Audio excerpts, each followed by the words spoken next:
On the crisp morning of September 10, 1944, a palpable tension filled the air at the Supreme Headquarters Allied Expeditionary Force in Granville, France. General Dwight D. Eisenhower, a figure of unwavering resolve, sat hunched over a cluttered desk strewn with maps and supply reports, his brow furrowed in concentration.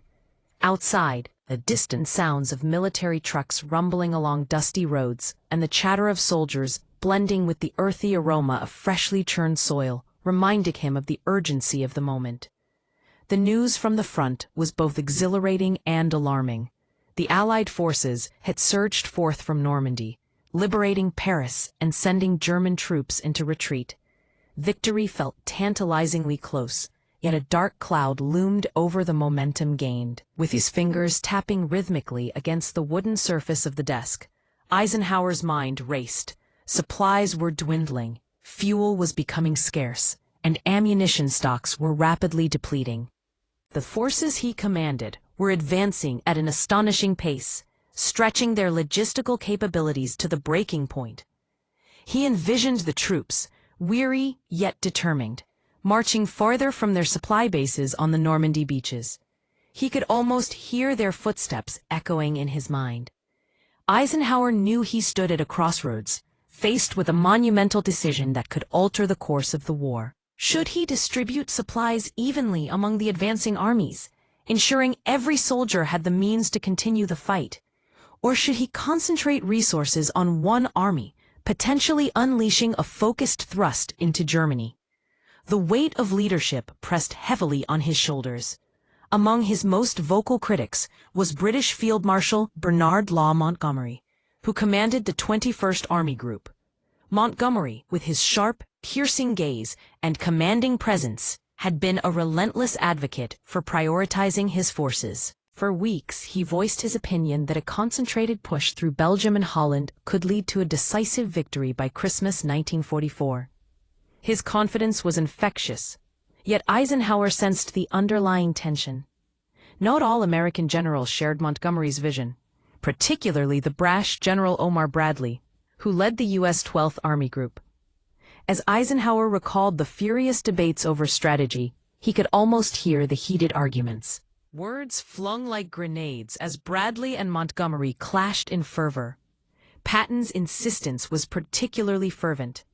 The audacious general believed that with the right fuel and supplies, his Third Army could drive straight into Germany, a sentiment that echoed in the hallways of the headquarters like a battle cry. The pressure mounted as a new message arrived from Montgomery, demanding priority for supplies, his words dripping with urgency and challenge. Eisenhower took a deep breath. He could feel the tension spiraling toward a confrontation that could very well influence the final months of the war. The stakes were higher than ever, and the path ahead was as convoluted as the roads winding through the French countryside. As he prepared to respond, Eisenhower took a moment to reflect on the journey that had brought them here. The Allied invasion of Normandy on June 6th had ignited a ferocious battle, and after weeks of fierce fighting, the Allied forces had managed an unexpected breakout in early August.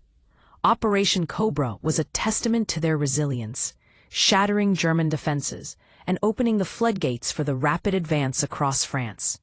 He could recall the jubilant cheers as Paris was liberated on August 25th, a symbol of hope amid the chaos. Yet now, that very hope was threatened by the reality of a supply crisis that had torn through meticulously crafted plans. As the sun began to set, casting a golden hue across the headquarters, Eisenhower felt the weight of history pressing down upon him. He would have to navigate the tumult of egos, ambitions, and strategies, each vying for dominance in a war that had consumed nations. Taking a steadying breath, he prepared to speak, knowing that his words would resonate beyond the walls of the headquarters, shaping not just the outcome of a campaign, but the lives of countless soldiers and civilians caught in the grip of war. As dawn broke over the Normandy beaches, a haze hung in the air, thick with the smell of salt and earth. The Allied forces were preparing for a methodical advance, but the atmosphere was heavy with tension. Supply depots, concentrated along the coastline, stood as bastions of hope, amidst a landscape marred by the scars of war. The major port facilities in Cherbourg, captured just weeks prior, wore their damage like a badge of honor, yet they still functioned far below full capacity. Crucial supplies, fuel, ammunition, food, spare parts, and medical necessities had to embark on long, arduous journeys, transported hundreds of miles to the front lines. The Red Ball Express was born from necessity, a relentless convoy of trucks that thundered day and night across the French terrain. Yet even this Herculean effort was insufficient. Supplies dwindled faster than they could be delivered, and by early September, the situation had become dire. General Patton's Third Army, relentless in its march toward the Moselle River and the German border, faced a choking scarcity of fuel. It was here, in the tense silence of halted tanks, that the reality of their predicament became painfully clear. Some of Patton's tanks simply ran out of gas, their metallic bodies frozen in place like forgotten monuments to ambition. Meanwhile, Bradley's First Army was ensnared in similar turmoil, and Montgomery's forces to the north were equally starved for resources. In the shadow of the grand ambitions shared among the generals, Supreme Commander Eisenhower found himself at a crossroads, tasked with the daunting responsibility of allocating scarce supplies amidst competing demands. His meticulously crafted strategy called for a broad front advance, an approach intended to apply pressure along the entire front line, thus preventing the Germans from consolidating their forces. It was a strategy born of caution, a methodical march toward victory. Yet Montgomery, a man of fervent conviction, stood in stark opposition. He believed that a single concentrated thrust would be the key to success. If Eisenhower would only grant him the resources he requested, fuel, ammunition, and transportation, Montgomery was confident he could lead an audacious charge through Belgium and Holland, crossing the Rhine and capturing the Ruhr industrial region, all before winter's chill set in. He envisioned a swift, decisive end to the war by Christmas. His messages to Eisenhower grew increasingly insistent, echoing the urgency of his belief. Montgomery felt it was his duty to challenge the Supreme Commander, arguing that Eisenhower's cautious strategy was flawed. He pressed for priority, advocating for the American forces to halt their advance and redirect supplies to fuel his bold stroke. But Eisenhower remained skeptical, torn between military strategy and political pressures. He understood that the Germans, though retreating, were still a formidable opponent capable of regrouping against a singular advance. The broader strategy, he believed, would keep their enemy off balance, allowing for a more sustainable victory. As September 4th arrived, Montgomery's resolve reached its peak. He fired off a message to Eisenhower, his words steeped in conviction, stating, "I consider we have now reached a stage where one really powerful and full-blooded thrust toward Berlin is likely to get there and thus end the German war." The urgency pulsed through his words, urging Eisenhower to recognize that they lacked the resources for two full-throttle advances. The selected thrust, he insisted, must be supported fully with all the maintenance resources available. In that moment, the weight of wartime decisions bore down on Eisenhower, and he knew that the fate of thousands rested on the balance. The conflict between the two generals was not merely a tactical disagreement. It was a clash of visions, a testament to the hopes pinned on their strategies and the lives they vowed to protect. As the sun dipped lower in the sky, the echoes of their debate lingered like a haunting melody, weaving through the fabric of a war that had already claimed so much. And therein lay the poignant truth of their shared struggle.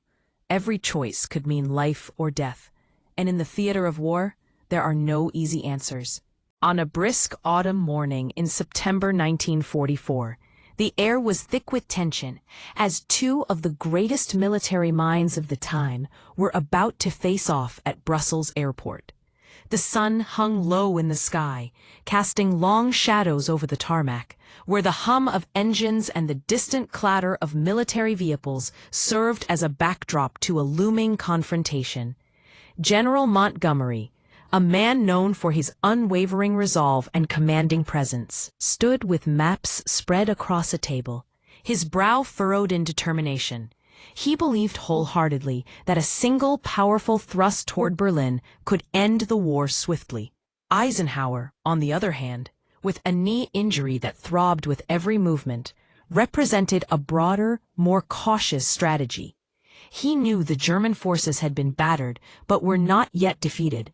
They were merely disorganized, regrouping in their homeland. As he made his way down the steps of his aircraft, the pain shot through him, but he masked it behind a composed facade. He understood the gravity of their meeting. The future of the campaign rested on this discussion. When Montgomery insisted on meeting outdoors, a subtle maneuver to assert dominance, Eisenhower felt frustration bubble beneath his calm demeanor. Each moment spent standing in the crisp air was a reminder of his discomfort, yet he complied, hoping to keep the conversation productive. They moved to Montgomery's headquarters, where the atmosphere crackled with anticipation, as if the very air was charged with the weight of their divergent strategies. Inside the dimly lit room, Montgomery spread out his maps like a general unveiling his battle plan. He argued passionately, his voice rising with conviction, painting a picture of a swift victory, a race against winter that could be won if only Eisenhower would yield to his single-thrust strategy. Eisenhower listened, his patience tested, as Montgomery's words dripped with implications that he lacked strategic understanding. Attention thickened, and the stakes of their disagreement felt monumental. As Montgomery pressed on, Eisenhower's resolve began to solidify. Clenching his fists at his sides, he recognized that this was not merely a tactical debate. It was a clash of egos, a battle of wills. Montgomery's insistence, bordering on arrogance, ignited a fire within him. He knew that the broader advance he proposed was not just a strategy, it was a necessity to ensure victory in the long run. Yet, as they stood there, two titans of military strategy locked in ideological combat, something remarkable happened. Eisenhower's frustration transformed into a quiet determination. With a deep breath, he realized that to lead effectively, he would need to embrace both the passion of Montgomery's vision and the pragmatic caution that had guided his own decisions. In that moment of palpable tension, Eisenhower spoke firmly yet calmly, laying out his reasoning with clarity. He acknowledged Montgomery's points, but countered with his own insights into the enemy's resilience. The meeting, once fraught with confrontation, began to shift as both men realized that their goals were aligned, even if their methods were not. They were on the same side of the battlefield, fighting for the same outcome, even if they walked different paths to get there. As the sun began to dip lower in the sky, casting a golden hue over their maps, both leaders found common ground. They agreed to incorporate elements of Montgomery's strategy into Eisenhower's broader advance, a compromise born from mutual respect rather than defeat. That day, history did not only record a strategic decision, it captured the essence of leadership, where listening and understanding could bridge even the widest of divides. With a newfound sense of camaraderie, they concluded their meeting, the tension dissipating like mist in the morning sun, signaling not just the birth of a joint strategy, but the forging of a partnership that would echo through the annals of military history. In the dimly lit war room, the tension crackled in the air like the static before a storm. The walls, lined with maps marked by the scars of battle, bore witness to the strategic duel unfolding within. General Dwight D. Eisenhower, a man of quiet authority, sat across from Field Marshal Bernard Montgomery, known for his fierce determination and unyielding pride. On that fateful day, impatience flickered in Eisenhower's steely blue eyes like a match waiting to ignite. As Montgomery leaned in, his voice dripped with frustration, his words cutting through the room like a sharp blade. Eisenhower, feeling the weight of leadership on his shoulders, placed a firm hand on Montgomery's knee. "Steady, Monty. You can't speak to me like that. I'm your boss." It was a rare moment of assertiveness for Ike, and the air thickened with the unspoken understanding that the stakes were higher than either man could bear. Montgomery, taken aback, felt the heat of the moment seep into his bones. The tension eased slightly as he quickly adjusted his demeanor, the corners of his mouth twitching into a reluctant apology. "I'm sorry, Ike." But the cracks in their alliance were still visible, like fissures in a frozen lake, and the strategic disagreement remained a shadow looming over them. Eisenhower, with the weight of the Allied forces resting on his shoulders, took a breath to steady himself.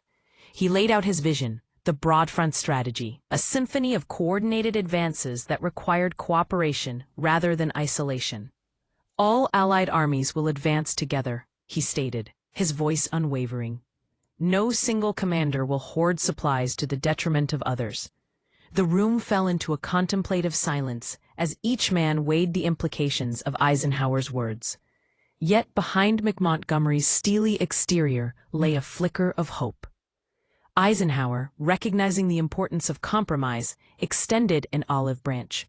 He would grant Montgomery priority for a specific operation, an airborne assault to seize critical bridges across the Rhine. Montgomery's mind raced. This operation, later known as Market Garden, could be the key to unlocking a path straight into Germany. As the meeting concluded, Monty accepted the compromise, albeit with a lingering sense of urgency. Eisenhower's message, sent 3 days later, reinforced their agreement. Yet Montgomery's heart remained restless. With proper support, Market Garden can open the door to Germany and shorten the war considerably, he argued, his conviction ringing with a stubborn resolve. September 17, 1944, dawned with the roar of engines as the largest airborne operation in history was unleashed. Allied paratroopers and glider infantry descended like eagles, their hearts pounding with hope and anxiety. They landed in Holland, their task sacred yet daunting, to capture the bridges at Eindhoven, Nijmegen, and Arnhem. The operation surged forward, a tide of valor and ambition, yet fate had woven a different thread. In Arnhem, chaos reigned. British paratroopers found themselves surrounded, the very bridges they sought becoming tombstones of dreams. As the news of their defeat rippled back to Eisenhower and Montgomery, the weight of their decisions hung heavy in the air. The failure of Market Garden echoed through the ranks, a reminder of the delicate balance between ambition and reality. Yet in the heart of defeat, lessons were learned and resolve was forged. Eisenhower, though burdened by the loss, knew that the fight must continue. The Allied forces would not falter. They would press on, united in their purpose, for the battle was not just against an enemy, but against despair itself. In the crucible of war, heroes would rise, and together they would strive for the light of peace beyond the shadows of conflict. In the autumn of 1944, as the world teetered on the brink of chaos, a crucial objective loomed on the horizon: the capture of Arnhem, a gateway into the heart of Germany. The crisp air was thick with tension, the scent of damp earth and gunpowder mingling, an ominous reminder of the sacrifices made by countless soldiers. 10,000 British troops landed at Arnhem, determination etched into their young faces, but only 2,000 would escape the unforgiving clutches of fate. The rest would be claimed by the earth or taken prisoner, their dreams extinguished beneath the weight of war. Field Marshal Montgomery, a man of iron will and fiery ambition, stood at the center of a storm he had helped create. With a brow furrowed in concentration, he pondered his failed single-thrust strategy, the weight of disappointment heavy upon his shoulders. He believed fervently that the Allies' momentum after the victory in Normandy had been squandered. In a fervent message dated September 21st, he reached out to General Eisenhower, his tone a mix of resolve and frustration. "I must say that I think we have failed to exploit the great victory in Normandy, and the Germans have been allowed to recover." Across the ocean, Eisenhower received the message with a calm demeanor, but his response, dated September 22nd, was firm. "I do not agree that we have failed to exploit our opportunities," he wrote, each word a testament to his belief in the broad front strategy. "We have advanced farther and faster than any army in history." His confidence was unwavering, like an unyielding rock amidst crashing waves. Yet the air crackled with tension. Montgomery's frustration simmered just beneath the surface. Throughout October and November, their exchanges continued, a verbal chess match played against the backdrop of a war that showed no signs of slowing. "I recommend that we concentrate all our efforts on one main thrust," Montgomery urged in a message on October 16th, his determination palpable. But Eisenhower's response, dated October 18th, was resolute. "I cannot agree. We will not halt American forces to supply only British forces." As the leaves turned golden and then brown, the friction between the two leaders only grew more palpable. Montgomery's strategy of singular focus clashed with Eisenhower's expansive vision. Each man a warrior in their own right, fighting not just the enemy, but each other. Then, late December brought a chilling wind of change. The Germans initiated their final major offensive, the Battle of the Bulge. The air was thick with the crunch of snow beneath boots and the crackling sounds of artillery, a harrowing symphony that echoed through the frost-laden Ardennes. Eisenhower, recognizing the gravity of the situation, temporarily placed American forces under Montgomery's command to stem the tide of chaos. In that crucible of conflict, Montgomery performed competently, his hands steady on the reins of command, his eyes sharp with purpose. But as the dust settled, he stood before the press, a glint of triumph in his eyes, hinting that British forces had rescued the Americans. The press lit up with his statements, igniting a political firestorm that roared like the cannons of war. American generals bristled at the implications of his words, the air thick with indignation as they grappled with the fallout of Montgomery's bravado.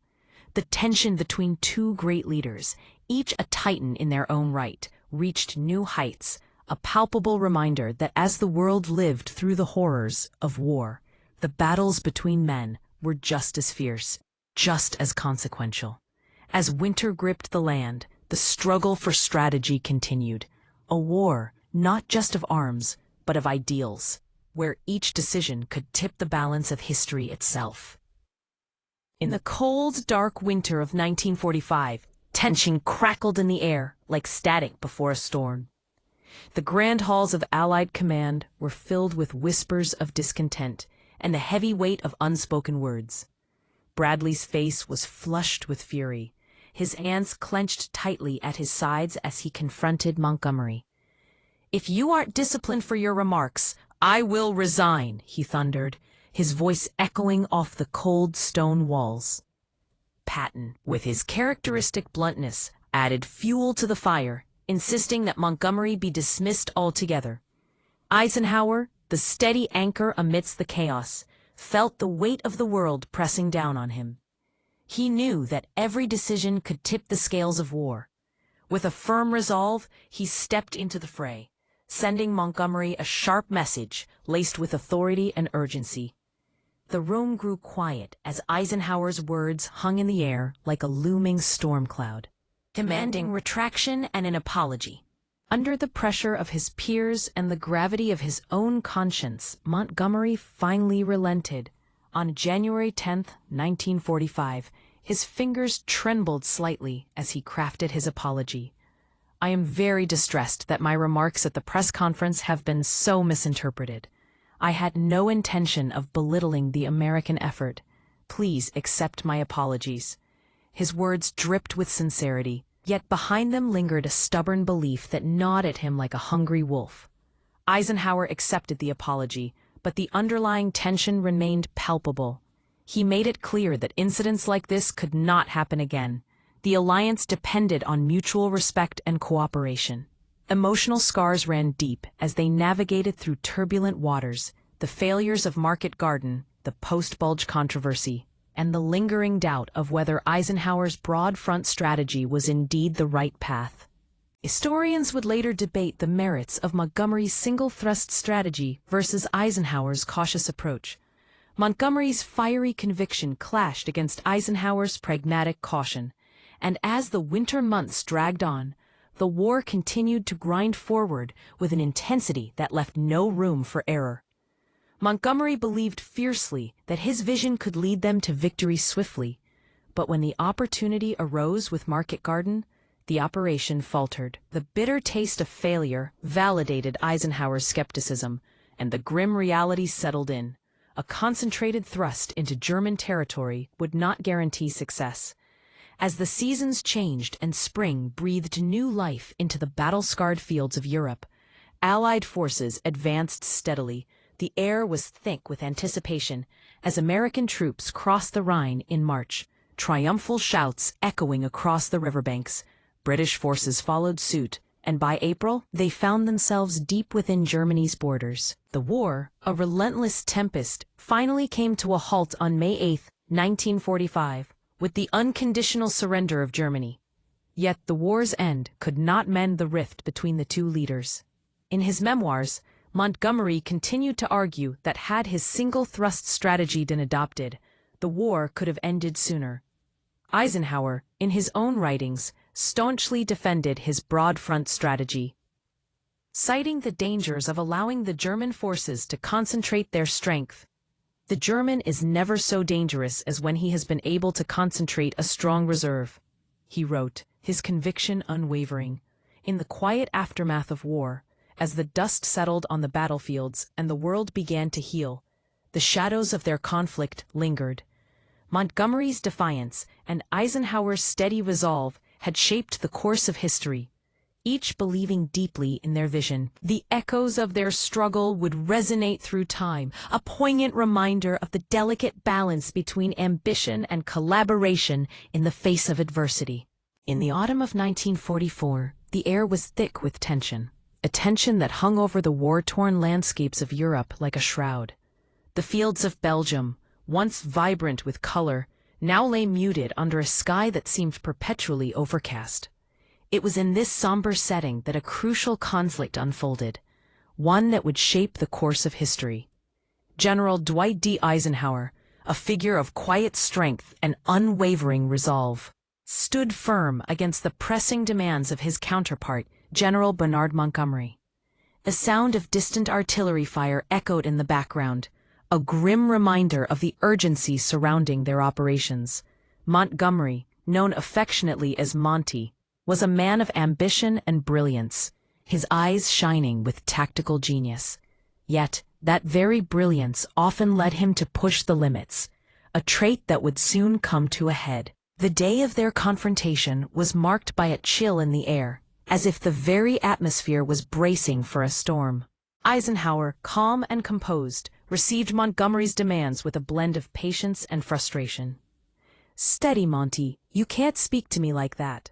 I'm your boss," Eisenhower asserted, his voice steady but firm, cutting through the tension like a knife. The weight of leadership bore down on him as he navigated the complexities of the Allied command.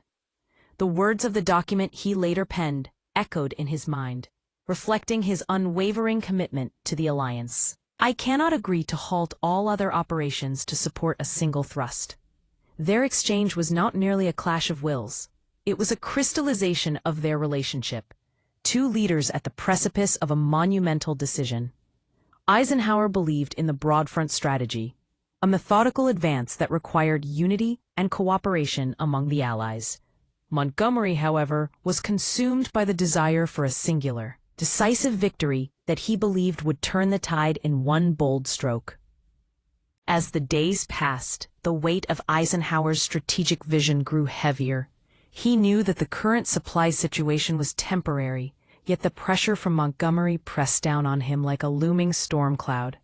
He thought of the lives at stake, the troops waiting for orders, and the families back home, anxiously listening for news. Each decision he made had the potential to alter the course of history. The conflict came to a head during Montgomery's controversial press conference. Words were spoken, and in that moment, the delicate web of the Allied cooperation seemed to fray. But Eisenhower, ever the diplomat, managed to weave it back together, maintaining his authority while accommodating Montgomery where he could. He prioritized Montgomery's ambitions during the Market Garden operation, placing American forces under his command during the Bulge crisis, yet never relinquishing his broader vision. In the end, it was Eisenhower's patient, firm leadership that held the alliance together. His resolve paid off. and the broad front strategy began to bear fruit. As the winter snows melted and the spring of 1945 dawned, the Allied forces advanced, marching towards victory. The sound of liberation echoed through the villages, a symphony of triumph layered upon the cacophony of war.